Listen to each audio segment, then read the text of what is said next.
asalaamaaleykum wa rahmatullah ñu ngi leen di nuyu di leen ziar yéen ñuy suivre ci seen sama xalaat yëpp ñu ngi leen di nuyu di leen ziar di leen fàtte yéen a ngi seen programme plante de la semaine plante de la semaine nag comme ni ngeen ko xamee chaque semaine ñu ñëw fi ak professeur Ousmane Ndiaye ñu am benn garab goo xam ni dafay sax ci réew mi ñu waxtaane ko pour xam ay njariñam waaw loolu mooy plante de la semaine tey nag plante bi nga xam ni moom dinañ ko waxtaane man bi ma ko waxee professeur maa ngi ko waxoon jaxatu jaan waaye après moom mu ne xamee wu ko noonu bëtu jaan la ko xamee waaye jaxatu jaan bi yaakaar naa waa Saalum ñoo koy waxee noonu jaxatu jaan voilà léegi nag muy jaxatu jaan muy bëtu jaan ak beneen tur bu ko keneen xamee ci beneen localité waaw plante boobu mais bu joxee professeur joxee nom scientifique bi ku ko recherché ci Google dina génn di nga ko mën a xamal sa bopp voilà plante boobu la ñuy waxtaane muy jaxatu jaan wala bëtu jaan professeur yan njariñ la am ci wàllum faj boo xam ne fajum cosaan fii ci réew mi. salaamaaleykum wa rahmatullah Serigne Pape ñu ngi lay nuyu di la ziar di nuyu sunu mbokk internet yëpp nga xamante ni ñuy suivre di rafetlu émission bi waaw comme ni nga ko waxee rek bi ma ko waxee moom xaw naa jaaxle tuuti parce que waa jaxute jàng moo ko la waaw jaxatu jaan mais nag man xamee bu ko woon jaxute jaan après bi ma envoyé image bi laa doon xam ni man boobu li ma ko xamee bëtu jaan la jaan lañ koy wax peut-être am na ñoo xam ne nag xëy na mën nañoo xam ñaari tur yëpp waaw am na ñoo xam ni ci zone bañ nekk nii lañ ko tuddee. am ci zone beneen zone bi. effectivement noonu lay demee sax. donc bu ko defee noonu lay demee dafay man bëtu jaan bi laa gënoon a xam. waaye kon dina ko permettre léegi ma gën a xam ni ñaari tur yëpp léegi. waaw jàngat la ci man aussi quoi. te bu ñëwee ci nom scientifique bi rek mooy Erythrina senegalensis. mooy nom scientifique bi. muy garab boo xam ne Pape njëriñ ci nekk damay toog a caag ma ne est-ce que su ma waxee lépp sax gars yi duñ bàyyi garab yëpp ñëw ci moom kese. c'est-à-dire garab boo ci waxtaanee rek waaw da ngay yaakaar. waaw moo mën gars yi moo mën gars yi waaw. loolu dama caag ma ne non affaire daal doo xam finalement doo xam lan la quoi. waaw yàlla yéeme rek. ah yàlla yéeme rek. waaw garab boo ciy waxtaanee rek da ngay dem ba caag da nga naan. ki amul dégg-dégg sax ba léegi est-ce que du gars yi dañuy créer rek léegi mais est-ce que garab bi mën na fa. mais fekk loo ci wax rek am na loo ci bàyyi. dëgg la dëgg la garab dëgg la. loo ci wax Pape. am na loo ci bàyyi. dëgg la. te am na garab boo xam ne tey boo ko waxtaan boo ci doon faj. man maa ngi ciy faj leneen. keneen mi ngi ciy faj leneen. keneen mi ngi ciy faj leneen kenn du bokkut ak sa morom mi ngi ciy faj. waaw te duñ yëgoo. te duñ yëgoo. am na koo xam ne faju ci dara. mais ci baatin wala ci ay càngat ak ay. mën ci am koo xam ne defu ci loolu mais man tey bi def ay mat yu demee noonu. yàlla mooy yaatu. su ko defee noonu lay demee. pour jaar boobu dafa nekk garab boo xamante ni dafa am doole. ci wàllu faj maanaam lu mu mën a faj bari na. bu ñëwee ci xob yi exemple. xob yi boo ko defee infusion mën na faj lu ñuy wax sëqët. sëqët mën na ko ci xob yi. mën na faj les maladies respiratoires. les maladies respiratoires. mooy lépp loo xamante ni ci wàllu dënn bi la nekk. moom xob yi mën na ko faj. bu ñuy wax les nouveau-nés. mooy ñi nga xamante ni tey dañoo nekk ay liir wala nourrisson. waaw. tamit moom baax na si ñoom boo leen koy sàngat rek wala yu demee noonu. donc fatiguement général. fatiguement général nga xam ne nit ki dafa amee. coono wala tooy wala yu demee noonu. su amee xob yi. wala xas bi. yëpp bu ci am baax na. mën na koy utiliser. bu fekkee ñi nga xam ne dañuy amee accouchement dañuy accoucher am doom ba pare. suñ koy jël ñu amit mën na dindi seen meret yooyu wala yu demee noonu wala yi nekkoon ci biir bi daal. donc peut être deret ji nekkoon ci biir bi ak saa yooyu yëpp mën na ko dindi. waaw. bu fekkee ne ni ko xam dafa amee ay blessure maanaam. gaañu. wala góom. xob yi. moom it boo ko jëlee soit nga jël ko. jël ko def ko ci gaañu bi. waaw wala muy góob wala muy lakk-lakk. ñoo yem. yëpp tamit moom daf koy faj. bu fekkee ku amee infection la. waaw infection. moom bu amee xob yi. xob yi mën da koy faj. bon waxoon nañu plaie. góob gaañu. mais bu fekkee gaañu grave tamit. waaw ñu ko appelle plaie grave. c'est la même chose tamit xob yi bu ko jëlee loolu dafa ci def faj. moo amaat beneen boo xamante ne nag. jar na leeral. muy li ñuy wax somnolence. ñi nga xam ne bu ñu dañuy xaw a. jayaxu nii. bu fekkee loolu feebar la exemple. parce que xam nga mën na bañ a nekk feebar. waaw. parce que ku nelawul rek. di ko fay. waaw bu baax du fu gëmmentu. day jayaxu di ngay jayaxu waaw. loolu c'est naturel. waaw c'est naturel mais koo xam ne feebar la nar a nekk ci moom nag xam fu mu toll rek mi ngi def noonu te fekk mi ngi nelaw guddi ko luy demee da nga xam ne feebar la su boobaa su amee xob yi def ko infusion di ko naan loolu mën naa dem ba tey donc moom il y a une différence waaw c'est-à-dire que damay bañ rek jaayee ko rek nga dégg gis ko jaayee ko rek nga dem waaw jayaxu du feebar lu naturel la mais ku dëkk ci di ko def tout le temps mooy feebar voilà xam nga nelaw du feebar ku dëkk ci nelaw xam nga kooku feebar la mi ngi noonu ñi commande dañoo nelaw continuer yeewuñu war mu nekk problème parce que tamit nit ñi foog ñu xam bu defee loolu fièvre aussi daf koy wàccee yaram buy tàng dañu amee yaram buy tàng man bu ñu jëlee xob yi aussi dinañu dem mais fu boobaa bu fekkee yaram bi day tàng li gën a mën a gaaw soo ko boolee rek moom jaxat ñoom ñaar dina mën a gaaw a atténuer di tàngaayu yaram bu fekkee nga xam day wàcc lu bëri wala wàcc du gaaw a arrêté su amee xob yi mais mën na ko def macération foofu da ko xooj rek di ko naan noonu mën na arrêté wàcc léegi bu ñëwee ci reen yi Pape bu jëlee reen yi nga xam dañoo am règle douloureuse wala règle boo xamante ni c'est pas régulière waaw day ñëw di dagg yi demee na normal donc su amee reen boobu def ko décoction maanaam baxal ko di ko naan yàlla mën na ko saafara d'accord ci reen bi léegi nga xamante ni dañu amee paludisme sibbiru tamit exemple bu fekkee am nañu reen bi parce que jóge nañ ci xob bi quoi am na ñu bëri ñu wax ci xob bi ñu ngi ci reen bi waaw bu fekkee dafa nit ki dafa amee paludisme mooy sibbiru bu jëlee reen boobu tamit du baxal ko dina ko faj di ko naan mën na ko faj infection bi ñu waxoon ni ko reen bi di faje tamit noonu la ko xob bi faje waxoon nañ ko ci xob bi reen bi tamit baax na bu fekkee amoo xob bi mën nga jël reen bi dëgg ñi nga xam ne dañoo amee stérilité mooy ñi nga xam ne dañoo taxaw ci wàllu am doom waaw jigéen ñi rek la ñuy wax bu wóor waaw bu dee ko jigéen koo xam ne dafa taxaw amul doom bu jëlee reen bi di ko naan yàlla mën na ko may doom xooj reen bi di ko naan bu yàggee mën naa leen ba am doom bu fekkente ne dafa amee li ñuy wax œdème mooy tànk yu néew yooyu metti yu sadd yooyu tamit bu fekkee reen bi nga am waxal ko boo koy jël di ko naan mën nga dem ba tànk yooyu mu rees wàccaat waaw ñi nga xam ne dañu amee bilharziose waxoon nañ ko xam naa yooyu ci dëkk waalo yeeg yooyu dex yi gën a am zone ndox yi foofu lay gën a am donc bu ñu amee reen di ko naan bilharziose boobu mën na dem ba bàyyi en général bilharziose moom côté bu am côté waalo bi rek am na garab yu nekk foofu yoo xamante ni dañ koy faj garab tubaab quoi ci seen dispensaire léegi waaw bu ko defee yooyu yëpp da koy faj bu fekkee da nga am maux de tête boo amee écorce bi mooy bant xas bi noonu rek waaw foofu yi mën na dem moom it ba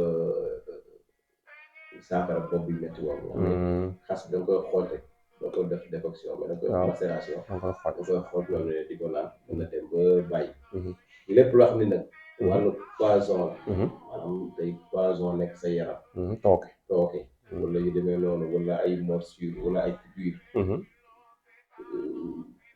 maanaam ay matt yi jaan ak wala bon ñu ko mën a waxee daal exemple jiite yu demee tooke yooyu bon boo amee écorce boobu tamit di ko naan mën na dem ba bàyyi su fekkee ku amee biir bi metti dëkk ci tamit bu amee xas bi écorce bi di ko baxal foofu moom mën na koy baxal di ko naan mën na dem ba biir boobu tamit yàlla def ci saafara ñi nga xam ne dañu amee fibrome ci jigéen ñi bu ñu amee écorce bi tamit ak ñu bëri ñu ma fay di ma wax fibrome man leen di ko faj am naa ci xam-xam dañu waxoon rek daa di faj bi moom boo ci bëggee am résultat foog nga canaliser wu ci yenn yi rek waaw yi si des nga partage rek ñu wax nit ñi luñ mën defal seen bopp nga concentré wu ci yenn nag waaw c'est vrai loolu tam c'est vrai man daal mooy sama objectif c'est que nit ñi duñu leen ci bàyyee nag mais noonu la daal bu ko defee ñu amee fibrome mën nañu jël écorce boobu xas boobu di ko baxal di naan yàlla mën na ci def tawfeex ci hépatite bi ñu doon waxee hépatite virale ñu ko amee tamit bu ñu jël garab boobu mën nañu dem ba yàlla def mu deñ donc ñi nga xam dañu am douleur rénale ci nga xam dañu am problème mu rein moom it bu ñu koy jël yàlla mën na def ñu dem ba douleur boobu wàññi xam naa ne foofu dinañ fi taxawaat tuuti Pape parce que insuffisance rénale dafa nañ ci émission ay temps daaw ma ko faj insuffisance dama naan wax ni yàlla duma ko faj parce que amu ci woon ñu ma ci faj ba am résultat daal. waaw yàlla def na ci temps yi daal ci 2 mois yi daal am na ci ay 3-4 résultats. yoo xam ne ñoom ñoo volontaire woon. jël garab bi ba. waaw waxoon nga ko fi. waxoon naa fi waaw ne yaa ngi koy kii mais amoo mais sore boo ci mën a waxee. waaw mais nag vraiment am nañ ci résultat yu baax yoo xamante ni macha allah daal ba léegi xam naa dina xaw nañoo ñeme ni man. waaw ñeme nga see dugg léegi. ñeme nañ cee dugg léegi. parce que fekk noonu la man noonu laay taxee quoi mais dégg naa dara wala nangam ak nangam rek taxul ko dugg ci mais foog nga dem ba faj ay nit. waaw am résultat ba lu mën lii mën naa. waaw ci nag ñu bàyyi ko ci loxo yàlla quoi. ñi nga xam dañu amee estomac bu fekkente ni estomac lañu amee mën nañu jël écorce bi. waaw xas bi. baxal ko di ko naan. waaw léegi ci wàllu stérilité ci wàllu stérilité bi ñu waxoon ñu am jigéen ñi xam ne amuñu doom du ñu am doom waxoon nañ ko ci racine bi ci reen bi mais tamit wax nañ ko ci xas bi bu fekkee amuñu reen bi mën nañu jël xas bi c'est la même chose ñu koy baxal di naan yàlla mooy nekk doom bi yow du leen yomb daal waaw am ñu dem ba am doom incha allah voilà d'accord yooyu daal lu ci bëri moom lañ ci indi woon am na solo macha allah. léegi bëggoon naa xam nag ci doom bi wala am na lu muy faj wala. waaw doom bi. bon am na lu muy faj mais am na ci wax ne bëgguñu ko wax. ah d'accord dafa xaw toxique wala. waaw xaw na toxique sax. garab bi sax xaw na toxique. waaw moytu. parce que dañuy jigéen bu toll diggante bu ñu ko jël boo ci jël tamit jël ci lu yam. doom bi tamit bëri na lu muy faj mais dafa am boo xamante ni daal moom la ci gën a xam. bu dee du waxu public moom jarul. waaw dafa am jàngale yoo xam ne. am na yoo xam kenn du ko wax rek mu ne fàng ñëpp mën see am accès quoi loolu c'est vrai. mën nañu ko jël di ko utiliser leneen ci xamante ni bon mën nga ci amaat sax mën nga jàngale sax faram ci bàkkaar. waaw dëgg la yooyu tamit day baax waaw noonu lay demee quoi. waaw kon loolu lañ bàyyi mu seet. MST maladie sexuellement transmissible aussi. waaw plante la boo xamante ni baax na ci. ndax boo amee les 3 parties nga am reen bi. xas bi ak feuille bi xob yi. baxal ko boole la di leen naan. def ko décoction. mën na dem ba les maladies sexuellement transmissibles yu bëri yooyu. waaw nga mucc ci bu la boo ko amee moom mu saafara ko. bu fekkee tamit koo xam ne dafa amee ginnaaw bi metti exemple tey bu amoon karité waaw bu amoon karité jël suñu reen bi jaxase ko karité bi bati ko bu nekk fii mun di ko maase ginnaaw gi mën na dem ba bàyyi def ci frotté waaw donc mën na dem ba bàyyi ginnaaw gi dañu doon metti loolu d'accord mën na dem ba bàyyi d'accord donc loolu daal lañ ci indi woon pour le moment. am na solo kon xam naa ñi nga xam ne léegi bu ñu roog koo gisati garabu bëtu jaan. waaw léegi di nga mën a xam njariñ yi nga xam ne am na ko. boo metee problème boo xamante leer na la garabu bëtu jaan dina ko régler nga mën ko dem uti mën koo defaral sa bopp. te jàpp su ëpp solo mooy loolu mooy wax la plante bi wax la li muy faj loo xam ni yow personnellement yaay dem defal ko sa bopp. voilà te loolu am solo la. waaw ñi ci am résultat sax xam nga bëri woo nañ ma. waaw. témoignage bi macha allah. yu bëri def nañ kii nañ ko keroog am na benn waay bu mel ni client bu waaw ni ñu ko ñuy waxtaanee den témoignage teg mu ne lii de maa ko seede maa ko fekk waaw vraiment loolu dafa neex waaw dëgg la waaw man maa ngi siy jot témoignage mais nag malheureusement ñu si bëri nag WhatsApp lañ koy envoyé audio lañ lay envoyé WhatsApp wala téléphone xam naa bu ñu ko doon bind ci commentaire yi doon na gën a mën a kii mais xëy na ñu si bëri dem duñ xëy na ñu ne ñoom mënuñoo bind foogal te dañuy gis numéro bi dañ lay bëgg a wax directement ne la gis def naa nangam bi nga waxoon gis naa résultat te yooyu itam doo ko mën a partager publiquement parce que amoo seen autorisation voilà loolu la tamit voilà jaru ko tamit c'est vrai waaw boo koy def tam day mel ñeneen ñiy dégg kii yooyu day mel ni yow da ngay ut ay client ba ngay def fekk du loolu waaw góor kay moom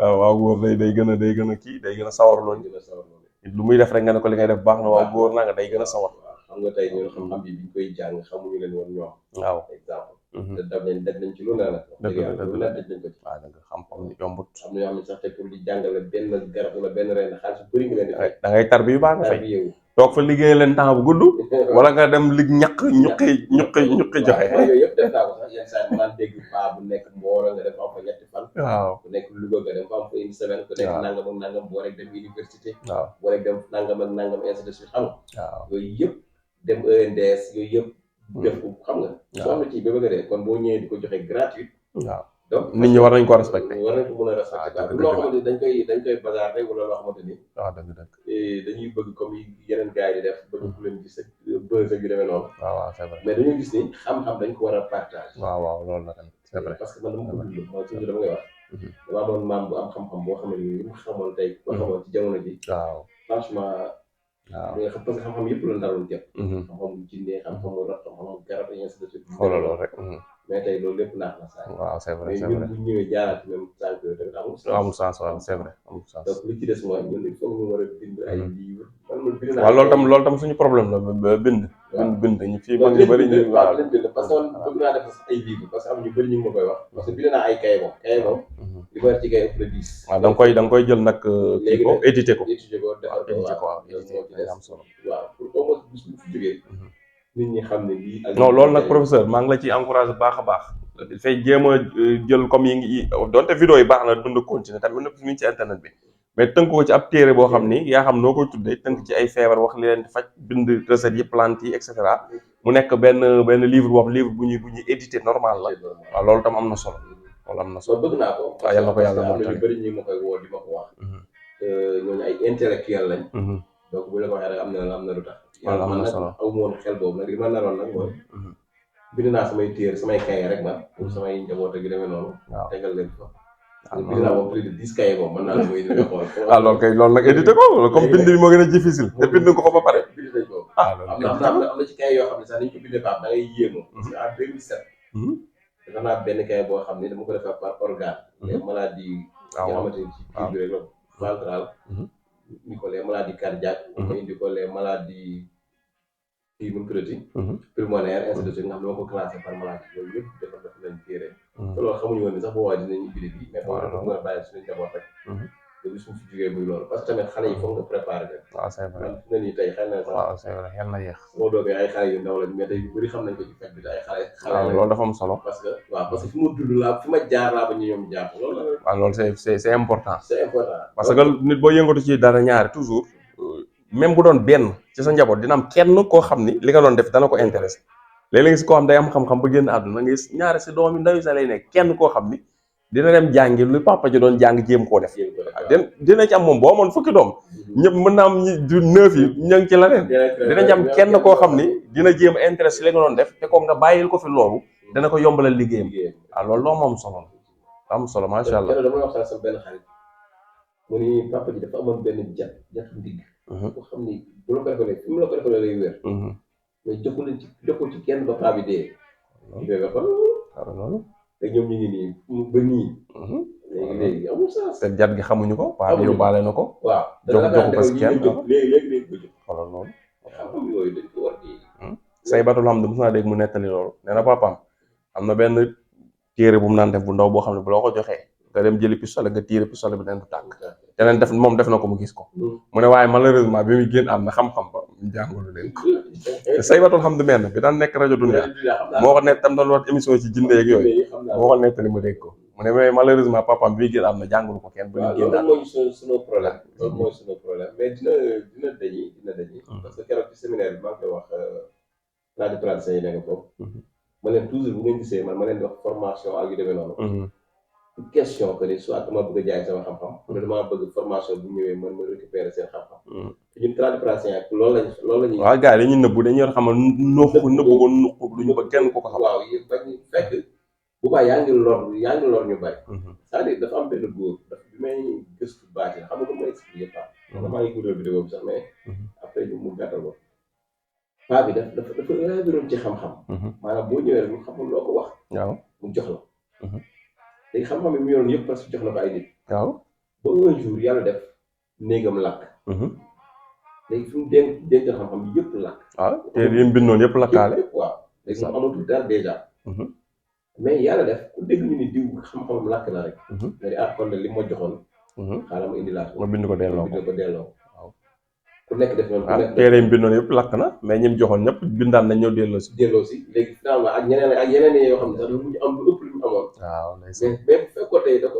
bàyyi woon foofu moom kese mu utilisé fa la ko jaaree ñaar bind rek denc fa lay yem de fa lay yem lu mu ci këruwul la dootu ko amati ndeysaan dal dana baax ñuy partagé. ñun daal lu ñu xam moom dinaa fas yéene naa ko partagé. tubaab bi loolu la ñu rawee parce que boo xoolee xam-xam yi tubaab bi am yëpp ñu amuñu ko mooy ay bor ñoom bu ñu amee ñoom bu ñuy def même ay essais scientifique ak yu demee nag clinique ak yëpp ñu am dañuy noté seen laboratoire ñuy def ay expérience am na fu ñuy noté am ay enregistreur yu ñuy enregistré pour en cas boo doon def liggéey bi nga dem ba ci cours si digg liggéey bi nga am malaise nga dee wala dara keneen ki ñëw di la remplacer si laboratoire pour def recherche yi fi nga yem net da koy xam mën a continuer def loolu parce que boo enregistré wul bindoo di noté woo defoo dara nit ki bu dee kenn du xam la doon def ak fu mu yem ñoom loolu la ñuy éviter ñoom tax ñoom lépp dañ koy bind dañ koy noté dañ koy enregistré nga xam ne continuité lay mën nekk ba pare dañuy bind ay livre ak yëpp am na livre yu ñuy bind yoo xam ne ñoom duñ ko tas ci àdduna bi dañ koy bind seen biir di ko jàngalante seen biir génération bu ñëw jàngal leen ko moo tax pour nga dab leen ci xam-xamu science yi ak moderne bi romb leen mu difficile parce que soxoruñ ci dañ koy jàngale seen biir ñun nag fii affaire yi dañ koy waaw déggoo li may wax man danaa poussé sax ñun créé wuñ ko parce que lépp loolu la.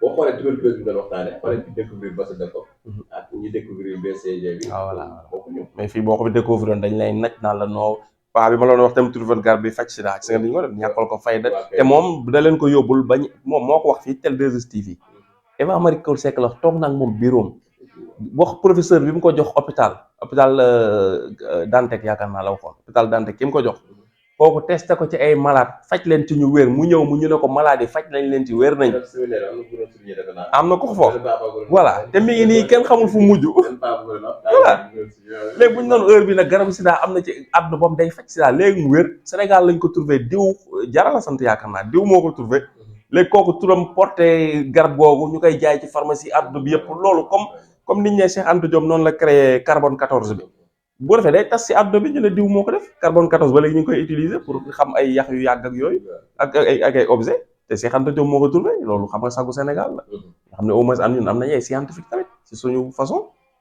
voilà moom solo tubaab bi mu nga faral di wax comme mos naa wax vidéo bu la def tubaab bi dañuy nax te ñun nax boobu bu ñuy nax am na nga xam ne comprendre buñ ko ba léegi waaw nax bi mooy la ñun dañoo am complexe tubaab waaw loolu nag problème la jaaroon ci mbedd bi rek da ngay xale yi dañ koy xoolee ak yu demee noonu. waaw dèjà mu nekk benn complexe te boo demee moom moo gën a pauvre seen dëkk. exemple fii kay tubaab bi am alal dégg dañ fi ñëw di toog di fi dëkk. mais yow nga xoolee ba leen bëgg. boo demul ci dëkk tubaab doo xam nag. léegi waaw tubaab yow xaalis ñëw ñu fi dëkk fi de. léegi li ma lay wax ni lu ma dund la quoi. lu ma dund laa lay wax. bu ma di wax lu ma xamul. gis nga tubaab bi dañuy ñëw dem ci village yi gën a reculé ci Sénégal. tudd Fatou. maanaam suñu tur. di sol Lagos. ay américain de. corps de la paix. di sol ay Lagos. lekk ñun suñu ñànkatang ak suñu cere. dem ci benn paa bi nga xamante ne mi ngi ci village bi. am xam-xam. jëkkati benn 200 000 wala 500 000 jox ko. di ko poser ay questions am 100 francs. dëgg la nga xam ne 1000 francs daan tëdd. bu yëkkati 500 000 jox ko. naan ko su ma ñëwaatee. jël sa kaye mu lay wax yi bind dafa 6 mois. dafa 6 mois. loolu la ñu jël suñu garab yëpp. dem. bu ñu demee loolu dañ koy archivé. waaw. quelque temps après moom du ñëwaat keneen ay ñëwaat. waaw. ñu def noonu ba ay temps. garab yooyu dañuy jël exploité waat ko jaayaat indiwaat ko jaayaat. pourtant c'est la vérité. loolu c'est la vérité corps de la paix bi.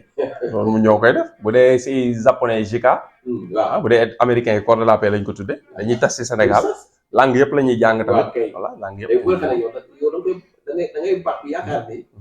fekk doom ñu lay nax. loolu la fekk yow da ngay yaakaar ni loolu tubaab bi dañuy ñëw ne dañuy dimbali village bi dañuy defar ay jardin fii dañuy defar benn classe pour xale yi di fi jàng indi benn volontaire foofu mu ñëw moo leen di jàngal anglais wala jàngal di waxtaan ak waa dëkk bi jaxasoo ñoom di toog ci suuf di naan ci pot yi ñi naan di def yëpp da nga naan sax kii est-ce que tubaab la léegi-léeg sax dalay jaaxal parce que dañ na li kii fii ci dëkk bi la juddoo dañuy def li nit ñi def yëpp lépp luñ xamoon ñoom ci seen tradition dañ koy bàyyi ñëw di def dëkk village bi nekk li ñuy def la ñuy def yor fa seen vélo wala moto di dawal et cetera mais après loolu ñoom xanaa xamoo ñun suñu langue yi li ñuy làkk Sénégal yëpp États-Unis xam nañ parce que États-Unis ñoom corps de la paix bi dañ koy utiliser ci bëgguñu benn doomu aadama ci àdduna bi am lu muy génnee ci géem ñoom di ko wax te ñoom xamuñu ko loolu mënuñu ko accepter parce que fi jamono toll ci wàllu sécurité loolu mënuñu ko accepter moo tax langue bu nit di langue ci kaw suuf am na américain bu ko dégg ni nga ko déggee suñ ko enregistré mu mën a toog ne leen kii lii la wax waaw ñoom loolu moom dañ ko def seen farata lañ ko def te dañuy peut-être comme ni nga wax rek ñun amuñu soxla ci yooyu quoi tamit xëy na luñ lekk ak luñ naan lañ tal moo tax macha allah xam naa mi ngi gudd ñu ngi jéegul tamit xam naa professeur ñu lay remercier ci waxtaan bi am na solo macha allah naa plante bi dinañ ko gën a fonk li ñu ci wax tam leer na boo ko bëgg a jëfandikoo ci wàll yëpp dina xam ni mu koy defee kon xam naa dañuy dem ci vidéo bi si topp nga xamante ni dañuy ñëw ci légume de la semaine waaw moom sax moom légume la xaw ma fruit la pompiteer waaw pompiteer am wax pomme de terre waaye pompiteer la ñuy waxtaan ci vidéo bi ñëw incha allah rabi kon ñu ngi leen di sant di leen remercier bokk ci vidéo bi ngeen doon teewlu jërëjëf